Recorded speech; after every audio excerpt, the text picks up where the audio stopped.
नमस्कार दोस्तों, मैं हूं आपका दोस्त संचित। स्वागत करता हूं नॉलेज गेट प्लेटफॉर्म पे। आज इस वीडियो में मैं आपको समझाने वाला हूं कि जो नेट एनटीयूजीसी नेट के लिए जो रिजल्ट प्रिडिक्टर हमने लॉन्च किया है, उस प्रिडिक्टर का इस्तेमाल करके कैसे एकदम फ्री में आप अपना पूरा अटेम्प्ट एनालाइज कर सकते हैं। ये वीडियो अभी बनाने का कारण ये है क्योंकि अभी पोर्टल ओपन है। एक बार पोर्टल क्लोज हो गया, चैलेंज विंडो क्लोज हो गई, तो फिर आपसे रिस्पॉन्स शीट का एक्सेस चला जाएगा और फिर आप अपना ये जो रिजल्ट एनालिसिस है ये नहीं कर पाएंगे। एनालिसिस करना क्यों जरूरी है और एनालिसिस से क्या होगा, किस तरह के एनालिसिस यहाँ नॉलेज गेट पे आप कर पा रहे होंगे, मैं एक एग्जांपल लेके आपको समझाता हूँ। तो यहाँ देखिए स्क्रीन पे आपको नजर आएगा। मेरा एक स्टूडेंट है शिवांग, जो इस बार मेरे ही बैच में था, नेट के बैच में। उसका रिजल्ट हम एनालाइज करेंगे और उससे एक आइडिया आपको हो जाएगा कि मैं क्यों बता बोल रहा हूँ कि ये इतना इंपॉर्टेंट है। मैं थोड़ा सा डिटेल थोड़ा सा हटा देता हूँ प्राइवेसी कंसर्न्स के हिसाब से, बट आप देख सकते हैं कि अभी हमको लग रहा है कि हो सकता है पीएचडी, असिस्टेंट प्रोफेसर और जेआरएफ तीनों के लिए बच्चा क्वालिफाई करेगा।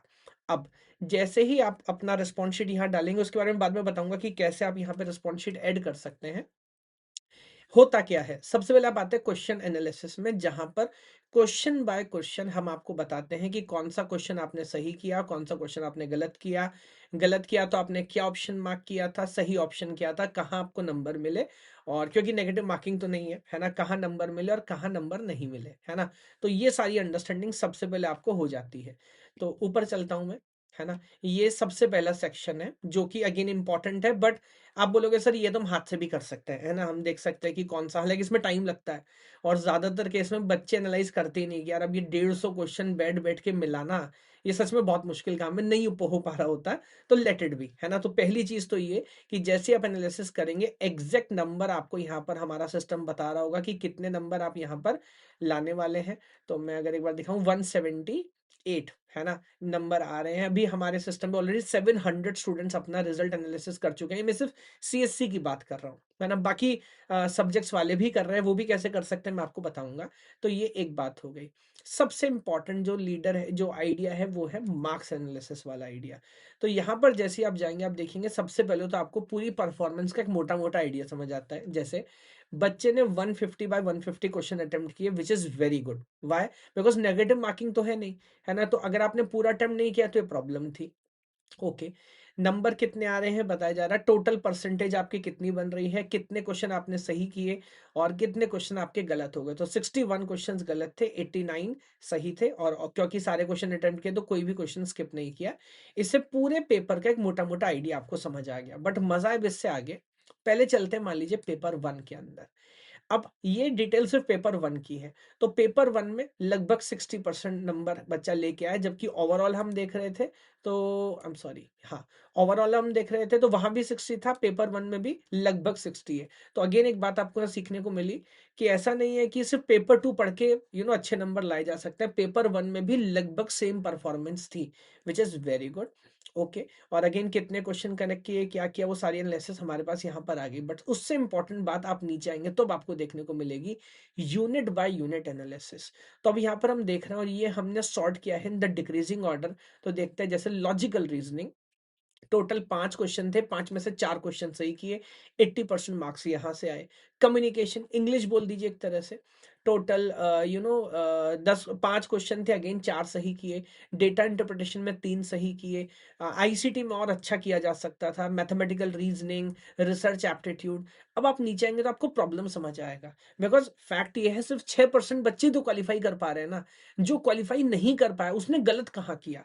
जब तक ये नहीं समझेगा गलत कहाँ किया, अगली बार इंप्रूव कैसे करोगे। तो यहां समझ आ रहा है टीचिंग एप्टीट्यूड, हायर एजुकेशन, ये थोड़े से नॉलेज बेस्ड हैं, जिस पे काम किया जाना चाहिए था। उतने अच्छे, 5 में से सिर्फ 2 क्वेश्चन, 5 में से 2 क्वेश्चन। पीडी में 5 में से 2 क्वेश्चन हम सॉल्व कर पाए। कॉम्प्रिहेंशन में फिर भी रिलेटिवली ठीक है। हालांकि ये पूरी एनालिसिस देखने के बाद ये भी समझ आ रहा है, ऐसा नहीं कि किसी यूनिट में जीरो है। तो एस्पिरेंट ऐसा नहीं था जो किसी यूनिट को स्किप करके गया, बट कुछ यूनिट पे थोड़ा सा अगर ध्यान दिया जाता तो ये जो हमारे लगभग कितने, आई थिंक 29 क्वेश्चंस थे, 29 थे, इसको मे बी 34, 35, हमारे पास स्टूडेंट है जो 40 मार्क्स तक लेके आए हैं, मतलब 40 क्वेश्चन सॉल्व करके आए हैं, 80% मार्क्स पेपर वन में लेके आए हैं, है ना। तो एक डिटेल एनालिसिस करने का मौका यहाँ पर मिल रहा है और इससे हमें समझ आता है कि ठीक है, हमने गलत किया। बच्चे आमतौर पर मेरे पास होते हैं ना, सर हो नहीं रहा, सर मजा नहीं आ रहा, 2 बार ट्राई कर चुके हैं, 3 बार ट्राई कर चुके हैं। भाई इन्वेस्टिगेट करना पड़ेगा ना।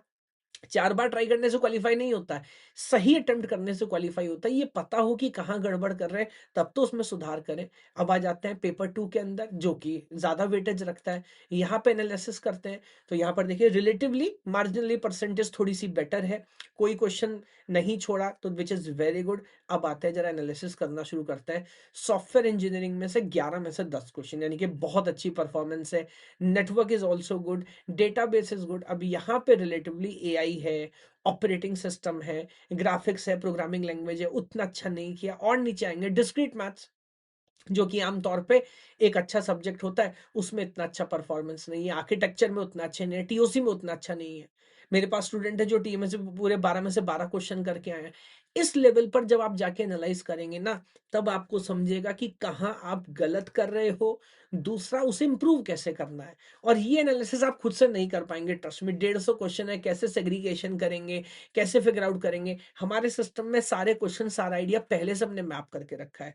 इंपॉर्टेंट बात क्या है, एक बार आपने यहाँ पर आके एनालाइज कर लिया, फिर ये डेटाबेस में रहेगा। आप कभी भी आके एकदम फ्री चेक कर सकते हो, उसके लिए कोई पैसा नहीं देना, एकदम फ्री चेक कर सकते हो। लेकिन अगर एक बार हमारा जो पोर्टल है वो क्लोज हो गया, है ना, तो उसके बाद ये दोबारा मौका आपको यहाँ पर नहीं मिलेगा। ये एक प्रॉब्लम है ना। तो इसलिए मैं बोल रहा हूँ कि जल्दी आपको ये काम करना है, वरना ये मौका आपके हाथ से चला जाएगा। और ये मैं सिर्फ कंप्यूटर साइंस स्टूडेंट्स की बात नहीं कर रहा, इन जनरल बात कर रहा हूँ।